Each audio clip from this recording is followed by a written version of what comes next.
In just a second, I'm going to break down the actual story that I alluded to earlier today. We're in the middle of a 7-day more sales challenge inside of our Facebook group. To join the challenge, you can go to www.tspchallenge.com. That's tspchallenge.com to join the challenge. But in it, I was alluding and showing a picture where I was talking about the fact that we executed like a 6-figure pre-sale launch. And this was like years ago. We've done like a ton of launches since then.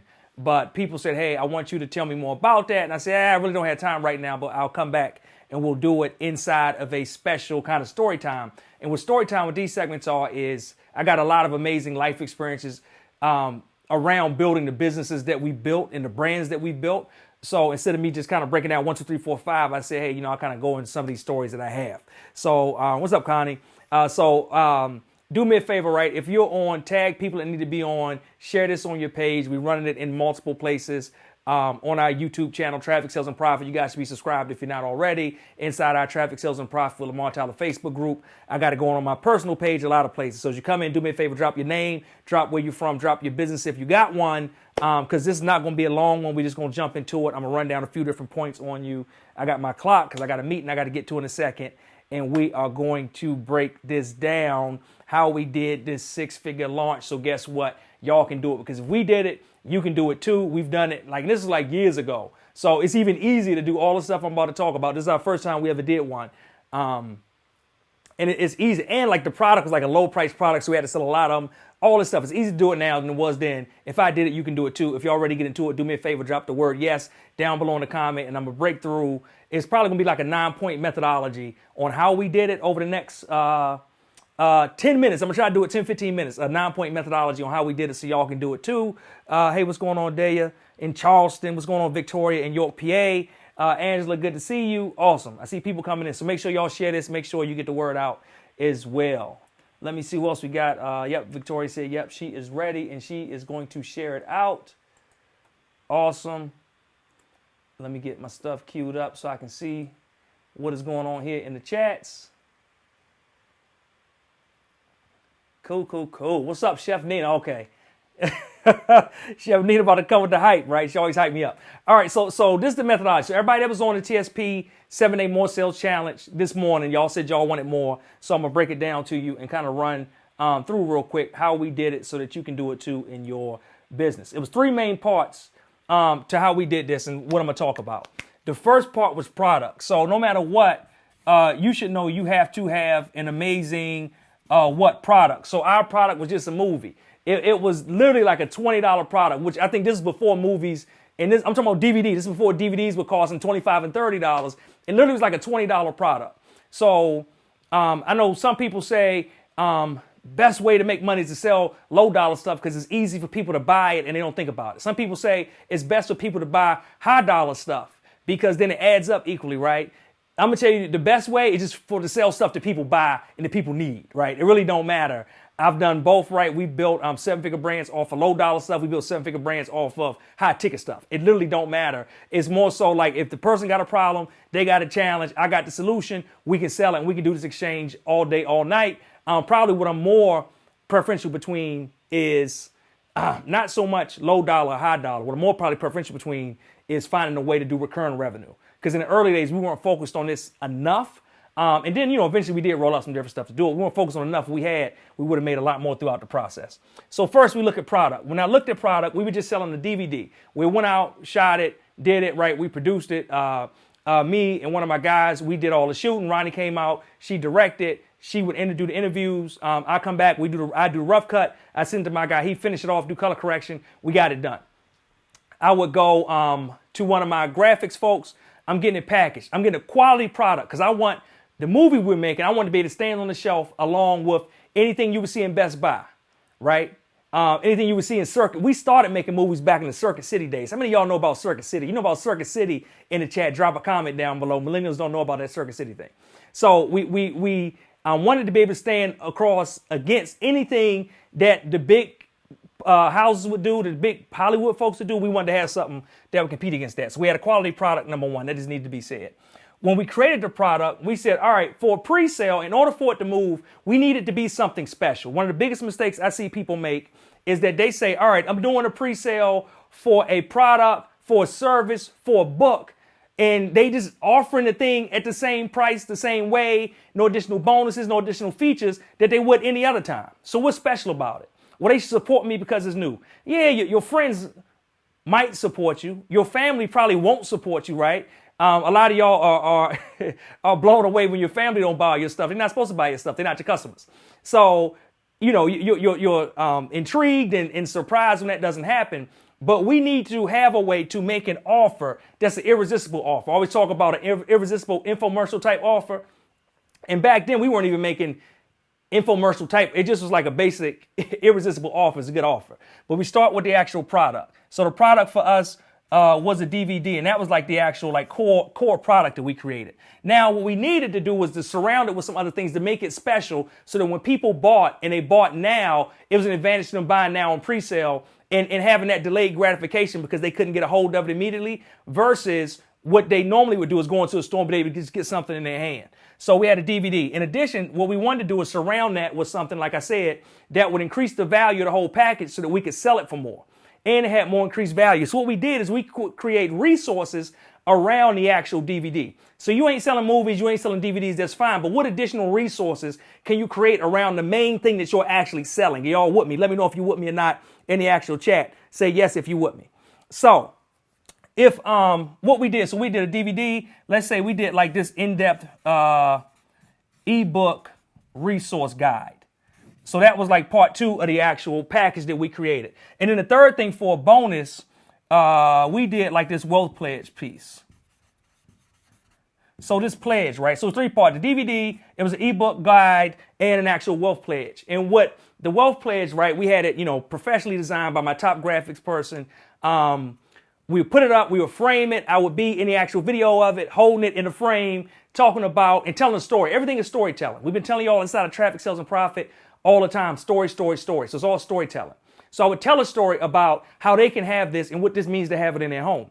And then I would tell a story about how it's not only just something that they have on their computer, but I want them to actually print it out and post it up on the wall and talk about it every day and use it as an affirmation for yourself. Use it as an affirmation for your spouse. Use it as an affirmation for your children, and then begin to shift the actual mindset they have and the way they think about themselves and the way they think about the actual subject matter content that was in the actual package.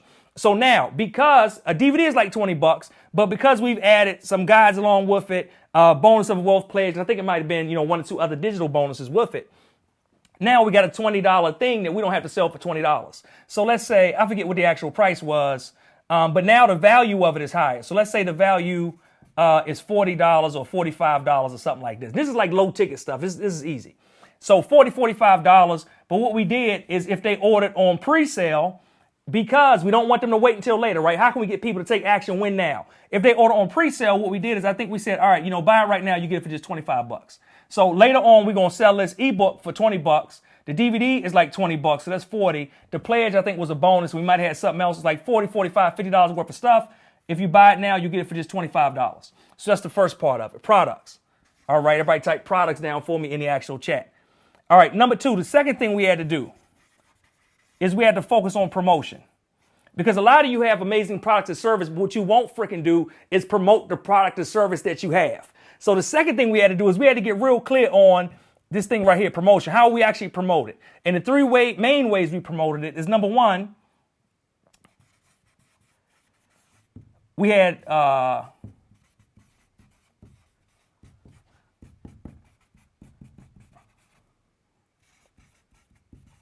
I'm gonna just bundle these up, right? All right, so we did kind of what we had organically. We had email, because we had an email list. We had been capturing and growing that email. Then we had social media. We had a Facebook page that was growing. We had a Twitter platform that was growing. I think this might have been before Instagram or IG, right? I've been doing this for a minute, y'all. So we had Facebook, we had Twitter. We might have been posting on MySpace. I think this was after the MySpace piece. But we was doing all this, right? Email, Facebook, Twitter, organic. Like everywhere we have audience, we're letting them know. A lot of you are doing sales, but they're what I call secret sales.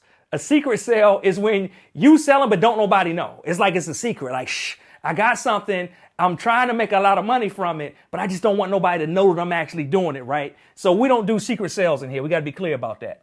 So we did email, Facebook, Twitter, anything organic, we can do it. Your biggest challenge when you have something that you are selling, when you have a product or a service you are selling, your biggest challenge is going to be letting people know that the actual product or service exists. Letting people know that you actually have something for them to sell. And if you're doing the actual sale where you have a limited amount of time for people to get into it, your job is to make sure as many people as humanly possible know that you got something for sale. Let me know if that makes sense or not, y'all. All right, so first thing, email, Facebook, Twitter, that was all the organic stuff. The second thing we did is we borrowed traffic. How do we borrow traffic? We did what's called a blog tour. In this part, right, like some of y'all are fumbling around trying to do too much stuff on your own. I got a sister that's in the TSP group, Christine St. Ville. Christine St. Ville has a social media company called Purpose Driven Media. I reached out to Christine. She was a friend of mine. I said, hey, I'd seen her do these book tours where she would take somebody's book. She has a collection of bloggers. She would get all of them to write about it, to do a review. You know, we send them copies to write about a review. We did the same thing with the movie. I said, can you do the same thing with my movie? She said, yes. So she had maybe 30 something, 40 bloggers where we took it. We sent them all movies. They watched the movies. They did reviews of the movies. If y'all watched my last story time, my man Trey Chain is watching. What's up, Trey? We talked about bubbling up from the bottom. We sent 40 movies out to all of the bloggers, right? They wrote about it. They gave her the articles, right? And this is like a paid service. We paid Christine to do this. It wasn't just like looking out. We paid her. They wrote about it. They raved about it. They loved it. I think we gave them an affiliate link too, so they can post the affiliate link in their actual blogs or content. An affiliate is when they link to our stuff. People buy stuff through their link and they get a commission for it. So we did that. Everything was laid out. Everything was beautiful. They did a great job.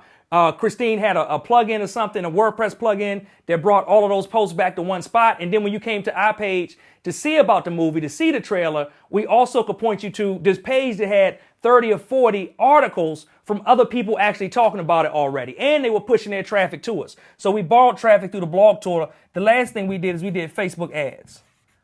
That's that paid traffic. Paid traffic is like that water faucet, right? You got the money for it. You turn it on and the water start to flow. And what the water is traffic. Traffic is people. How many people can I get my offer in front of? This is the beautiful part of it is back then Facebook ads were cheap. The beautiful part of right now is because of the economy, because of the pandemic, because businesses, a lot of them got scared before the thing even dropped. A lot of people pulled their money out of Facebook advertising, which it got extremely expensive over the last few years. Right now, the price of advertising on Facebook has rolled back to what it was a few years ago because all of that money came out of Facebook, right? All the politicians or most of the politicians that were in this thing a few months ago are now out of it. So they're not running as many political ads right now. All of that money came out of Facebook. So the cost of your ads is directly relational to how many people are bidding on the eyeballs for those actual ads, right? So since there's less people actually in the marketplace, Facebook ads are down and a lot cheaper now. So we ran Facebook ads. That allowed us to turn on the traffic, to run heavy, to get our trailer and our copy in front of a lot of people. By the time we were done, not just with the pre-launch, but running it into the actual launch, the original trailer we ran ads on, I think it had like 7,000 comments on it. It had like 6 million views on it. And we still run the trailer and the ads for this movie to this day. Now straight to a sales funnel, not to a pre-sale, but we kill it. All right, so number one is product, number two is promotion, number three, and the last thing we had to get focused on is profit. All right, we had to get focused on profit. So when we talk about profit, the three things that we had to get clear on is number one, scale. Right? How can we scale so that we can make more money and get more money, but actually watch the profit margins and make sure the margin stays the same in the process? The thing about Facebook ads that was dope is that when they started hitting, when we put the trailer out there, the trailer went crazy. So what we did, right? We went from $10 a day to $20 a day, from $20 a day to 50, from 50 to 100. And then I think we was running, I think the most we topped off at was like a few $1,000s a day, just running people to the trailer. People would view the trailer, click the link, go to the page, buy the movie. And we were killing. We had a great offer. We had traffic in front of it. And now we were learning how to scale it. Besides scaling it, what we also had was upsell. Everybody that's in the TSP challenge, y'all know what we're talking about because we talked about it this morning. With upsell opportunities, what that allowed us to do is when they bought this original package, the next step is we offered them a bundle of all of our previous films. All of our previous films, we had 4 movies that we called the Black Family Film Pack. right? 4 films every African-American family should see. So once they got this original offer, then boom, we sent them to an offer for the Black Family Film Pack. Let's say, I think that was like $80 worth of movies. We say we give it to you for 50 plus free shipping.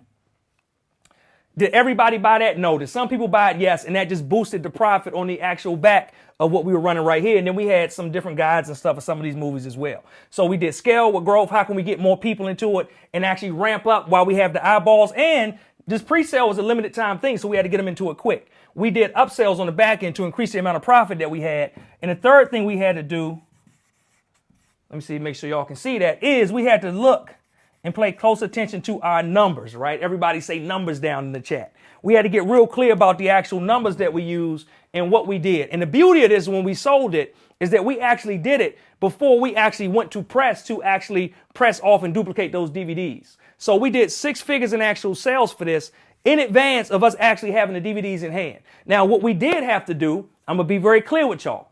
If you do a pre-sale around your product or around your service, you have to communicate. Everybody say communicate down the chat. Not only do you communicate, you got to over communicate. And if you got a black business, you got to over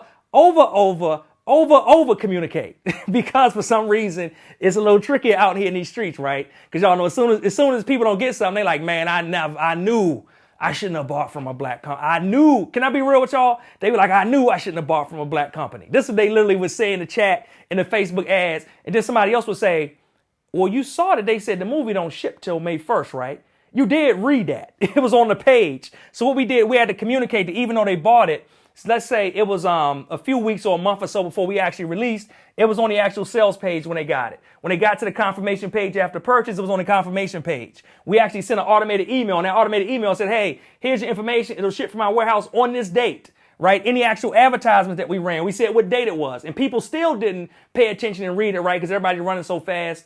But we over communicated what the expectation was. And since we did that, we didn't get a lot of customer service inquiries and complaints. If you don't communicate that well when you do a pre-sale, you will get a ton. And I say a ton, right? It's going to be a ton of questions, a ton of people blaming you for taking their money, all kind of stuff happening on the internet. I don't want that to happen to you. So we had to get clear about all of this. And because we were able to do this and push through 6 figures of sales before we even went to duplication, that allowed us to pull even more profit, right? Because then we're not only ordering movies in bulk of 1,000, which is what we would normally do. Now we were able to go and say, okay, for this film, give us 5,000 units at a time. I think one time I might have bought 10,000, and that got our price per disc from $1.20 each when it was $1,000 units to 72 cents each when it was $5,000 units, which what increased the profit, the amount of money that you get to keep in your pocket once you handle fulfillment, once you handle shipping, once you got your cost of goods sold, your advertising, and everything else. So I'm out of breath. I've been running. I got a meeting I got to go to. I'm going to check the comments later. Let me know what you thought. Did you enjoy the breakdown? You got any questions? Do you see how you can duplicate some of this in your same business? Number one, product, right? You got to have a good core product. What can you actually build around that product? What bonuses can you add to make your offer irresistible? Can you increase the actual perceived value of it and then bring it down to a sales price that's an irresistible offer?